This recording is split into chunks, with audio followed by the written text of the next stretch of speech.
हो, चाहे सिख हो, चाहे ईसाई हो, जितने भी भारत देश के वासी हैं,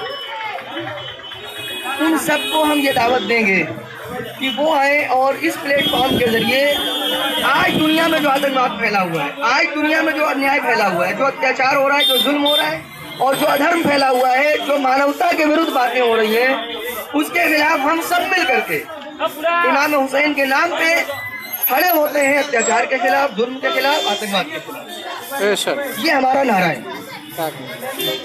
लेकिन हाँ, हमारा नारा कैसा है? हमारा नारा वैसा है जैसे देश के महापुरुष महात्मा गांधी जी ने अहिंसा के साथ अपना काम किया। हिंसा के साथ, अहिंसा के साथ उन्होंने इस देश को गुलामी से निकाला। हम भी ये चाहते हैं कि एकता के साथ, अहिंसा के साथ, किसी तरह का झगड़ा नहीं, किसी तरह की कोई बात नहीं, किसी तरह का विरोध नहीं, आपस में सब मिल करके एकता के साथ, अहिंसा के साथ और पूरी एकता के साथ, ईमानदारी के साथ आए और आकर के विरोध करें। क्या ऐसा नहीं कि हम लड़ाई करने के लिए आए, किसी से झगड़ा करना चाहते हैं, नहीं। ना इमाम हुसैन ने झगड़ा किया है, ना हम झगड़ा करना चाहते हैं। तो आपको मैंने बताया कि रावण एक व्यक्तित्व का नाम है, वैसे ही यजीद भी एक व्यक्तित्व का नाम है। यजीद किसी एक व्यक्ति का नाम नहीं है, व्यक्तित्व का नाम है, जिसके अंदर वो क्वालिटीज पाई जाए जो यजीद में थी, वो उसके अंदर गुण पाए जाए जो यजीद में थे। जो मानवता से इतना गिर जाए वो यजीद है, वो यजीदी है। आज भी ऐसे लोग मिलेंगे। आज भी आप देख रहे हैं दुनिया में क्या हो रहा है। ऐसे ऐसे लोग हैं जो बज़ाहिर अपने को मुसलमान कहते हैं, अपना नाम मुसलमान रखते हैं, लेकिन ऐसे ऐसे काम कर रहे हैं, ऐसा ऐसा अत्याचार कर रहे हैं कि उनके कैरेक्टर से समझ में आता है कि ये ना मुसलमान हो सकते हैं, ना इस्लाम धर्म के मानने वाले हो सकते हैं। क्योंकि आतंकवाद का कोई धर्म नहीं होता है, आतंकवादी का भी कोई धर्म नहीं होता है।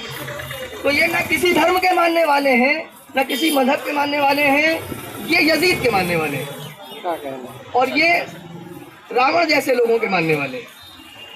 हमें इनका विरोध करना है, ये हमारा संदेश है। एक आखिरी बात कहूँगा और बात को समाप्त कर रहा हूँ, आपका ज़्यादा समय नहीं लेना है मुझे।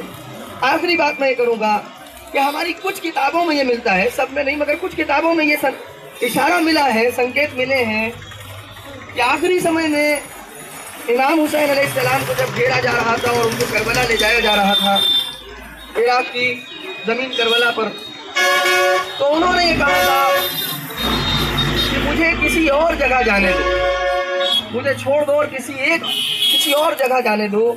मैं झगड़ा नहीं करना चाहता, मैं जंग नहीं करना चाहता, मैं लड़ना नहीं चाहता, मैं अमन का दूत हूँ, मैं अमन का दूत हूँ, मैं झगड़ा नहीं करना चाहता हूँ। इसीलिए उन्होंने पूरी कोशिश आखिरी समय तक ये की कि झगड़े की शुरुआत उनकी तरफ से ना हो, जंग की शुरुआत उनकी ओर से ना हो।